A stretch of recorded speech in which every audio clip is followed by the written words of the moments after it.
दोस्तों, हम सभी सदियों से ये मानते आए हैं कि जीवन सिर्फ पृथ्वी पर ही संभव है।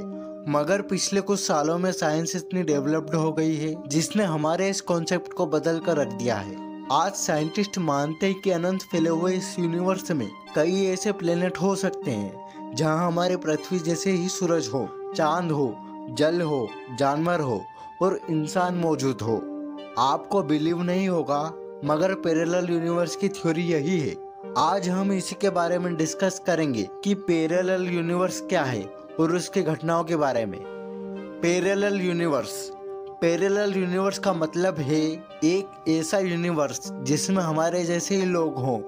हमारे ही जैसे लोग होने का मतलब है अगर हमारे पृथ्वी पर कोई त्रिलोक नाम का इंसान है तो उस पैरेलल यूनिवर्स में भी वो इंसान होगा जिसका नाम भी त्रिलोक होगा।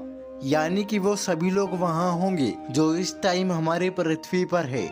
वो सभी चीजें वहाँ होंगी जो यहाँ पर है, पर उनमें थोड़े चेंजेस हो सकते हैं। जैसे कि मैंने आपको बताया कि अगर इस पृथ्वी पर त्रिलोक नाम का इंसान है तो वहाँ भी होगा। बस फर्क इतना हो सकता है कि अगर वो इंसान यहाँ पर डॉक्टर है तो शायद वहाँ पर इंजीनियर होगा। ऐसे अनगिनत पैरेलल यूनिवर्स हो सकते हैं और वहाँ उन अनगिनत पैरेलल यूनिवर्स में हमारे जैसे ही पृथ्वी हो सकती है। उन सभी पैरेलल यूनिवर्स में त्रिलोक नाम का इंसान होगा और उस इंसान में अपने दुनिया के अनुसार कुछ न कुछ चेंजेस होंगे।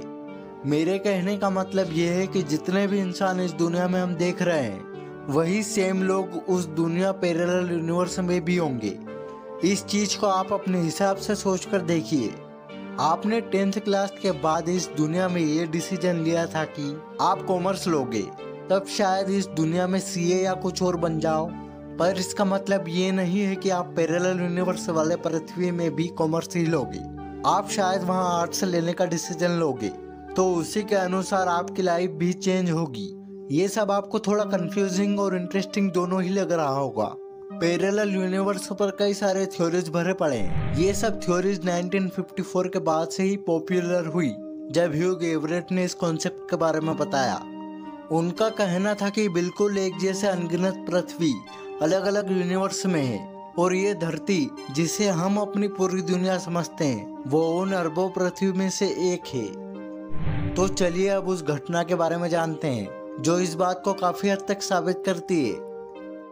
दोस्तों, ये घटना है 1954 की, जब टोक्यो एयरपोर्ट पर एक आदमी को रोक लिया गया। वो आदमी कुछ नर्वस लग रहा था, जिस वजह से कस्टम ऑफिसर्स को उस पर शक हुआ और उन्होंने पूछताछ शुरू कर दी। उस व्यक्ति की लैंग्वेज फ्रेंच थी, बट वो फ्लुएंट जापानीज बोल रहा था। जब ऑफिसर्स ने पूछा कि तुम कहाँ से हो, तो उसने आंसर दिया कि टोरेट, जिसके बारे में उन्होंने कभी नहीं सुना था। जब ऑफिसर्स ने उससे और पूछताछ की तो उसने बताया कि टोरेट फ्रांस और स्पेन के बीच मौजूद हजारों साल पुरानी कंट्री है। कस्टम ऑफिसर्स उसे साथ ले गए और उसे कहा कि ऐसी कोई कंट्री नहीं है। ऑफिसर्स ने उसका पासपोर्ट देखा जो बिल्कुल वैलिड लग रहा था। उन्होंने उस व्यक्ति से कहा कि हमें मैप पर वो जगह दिखाओ, और जब उन्होंने मैप पर देखा तो वहाँ ऐसी कोई जगह नहीं थी। उसने एंडोरा कंट्री पर उंगली रखी और बताया कि मेरी कंट्री यहाँ है। उस टाइम ऑफिसर्स के साथ वो आदमी भी बहुत कंफ्यूज था। पुलिस ने बाकी पूछताछ सुबह करने के लिए उसे एक होटल रूम दे दिया और बाहर पुलिस तैनात कर दिए।